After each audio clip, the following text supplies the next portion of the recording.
విజయవాడలోని తుమ్మలపల్లి కళాక్షేత్రంలో శ్రీ పొట్టి శ్రీరాములు ఆత్మార్పణ దినం ఘనంగా జరుగుతోంది. అక్కడికి ముఖ్యమంత్రి చంద్రబాబు నాయుడు హాజరై ప్రస్తుతం మాట్లాడుతున్నారు. లైవ్ లో చూద్దాం.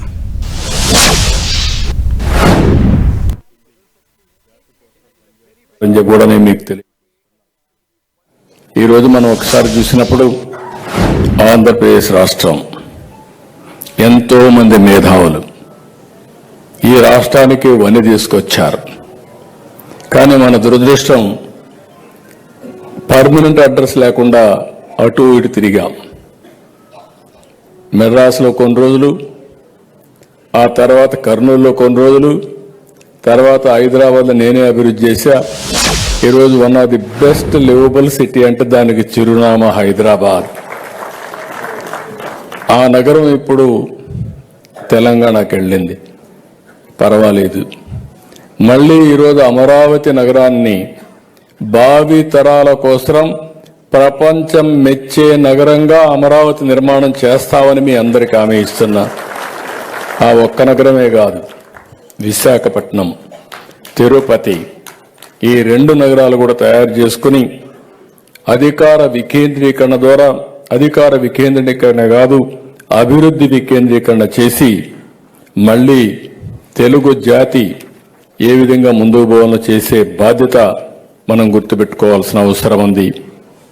ఓసారి స్ఫూర్తి ముఖ్యం.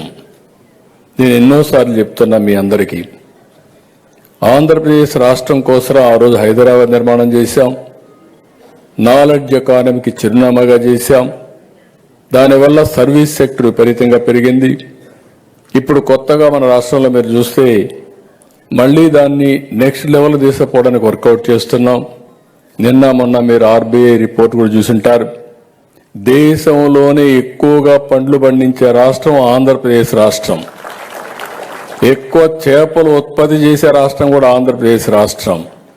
అంటే నేను ఏదైతే వాణిజ్య పంటలకు ప్రాధాన్యత ఇవ్వాలన్నానో, ప్రపంచం మొత్తం ఆహార అలవాట్లు మారిన దానికి అనుగుణంగా ముందుకు పోవాలని చెప్పి అనుకున్నాం. దాని ప్రకారమే ముందుకు పోతున్నాం. ఒక పక్క వ్యవసాయానికి ప్రాధాన్యత ఇస్తూనే ఇంకో పక్కన ఇండస్ట్రీ రావాలి. గడిచిన 1.5 సంవత్సరంలో పెద్ద ఎత్తున ఇండస్ట్రీస్ వస్తున్నాయి. 21 లక్షల కోట్ల రూపాయలు పెట్టుబడులు సాధించిన ఏకైక రాష్ట్రం ఆంధ్రప్రదేశ్ రాష్ట్రం 18 నెలల్లో. ఇది కూడా వస్తే, ఇంకా ఇన్వెస్ట్మెంట్ ఎక్కువ వస్తే, తర్వాత సర్వీస్ సెక్టర్ కూడా మనం ముందుకు తీసుకుపోవాల్సిన అవసరం ఉంది. మనం ఏమాత్రం ఆలస్యం చేయడానికి వీలు లేదు. మొన్నటి వరకు ఈ రాష్ట్రంలో చూశారు 3 రాజధానులు. అదే మహాకుట్ర. ఒక మాటలో చెప్పాలంటే 3 రాజధానులు మాట్లాడి అసలు రాజధాని ఏదో లేకుండా చేసి మనం ప్రపంచం అంతా కూడా అపహాస్యమయ్యే పరిస్థితికి వచ్చాం. కనీసం మీరు రాజధాని పేరు చెప్పలేకపోతున్నారని. ఎంత నామోషిగా ఉంటుందంటే ఓసారి నీ పేరేంటంటే మన పేరు చెప్పుకోలేని పరిస్థితి మనం వచ్చాం.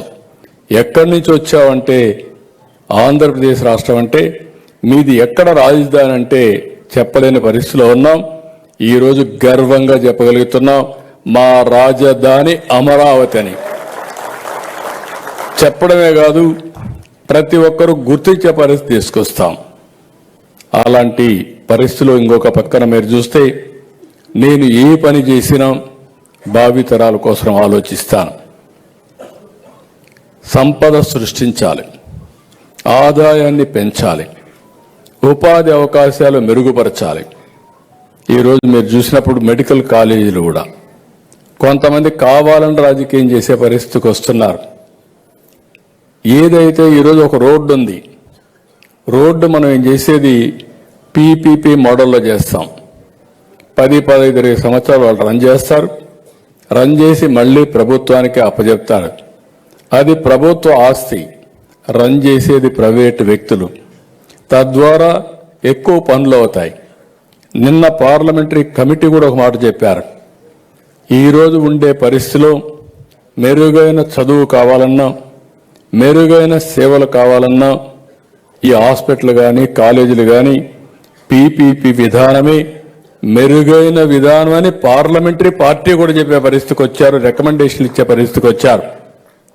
అలాంటిది మనం పీపీపీ విధానంలో ముందుకు పోతే ప్రజల్ని మభ్యపెట్టడానికి ప్రైవేట్ అంటారు.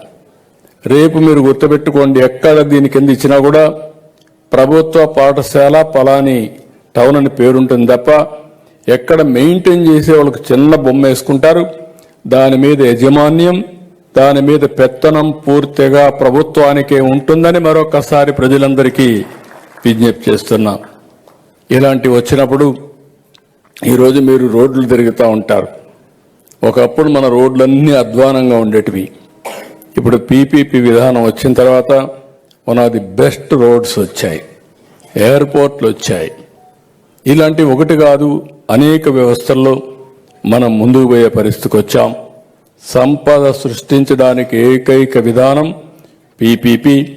దీనిపైన ఇంకొక పక్కన నేను ఆలోచించింది, వీటి వల్ల ఆదాయం పెరుగుతుంది, సంపద వస్తుంది, అదే సమయంలో ఆర్థిక వ్యత్యాసాలు పెరిగిపోతాయి. కాబట్టి P4 తీసుకొచ్చాం, పబ్లిక్ ప్రైవేట్ పీపుల్స్ పార్ట్నర్షిప్ అని. కింద నుండే కుటుంబాల్ని పైకి తేవడానికి ప్రత్యేక శ్రద్ధ, ప్రత్యేక కార్యక్రమాన్ని ఒక పద్ధతి ప్రకారం తీసుకొచ్చిన ప్రభుత్వం ఎన్డీఏ ప్రభుత్వం అని చెప్పి కూడా నేను మీకు తెలియజేసుకుంటున్నా. అందుకని ఈరోజు నేను బయట ఉన్నా కూడా నేను ఒకటే ఆలోచించా, ఈరోజు కంపల్సరీగా ఇక్కడికి రావాలి, పొట్టి శ్రీరాములు గారికి నివాళులు అర్పించాలి. అదే సమయంలో మనం ఏం చేయబోతున్నామో మనం ప్రజలకు చెప్పి స్ఫూర్తిని నింపాలనే ఉద్దేశంతో ఇక్కడికి వచ్చాను. ఈరోజు అమరావతిని అభివృద్ధి చేస్తాం. 3 ప్రాంతాలు విశాఖపట్నం కేంద్రంగా ఆ ప్రాంతాన్ని, ఆ రీజియన్ అభివృద్ధి చేస్తాం.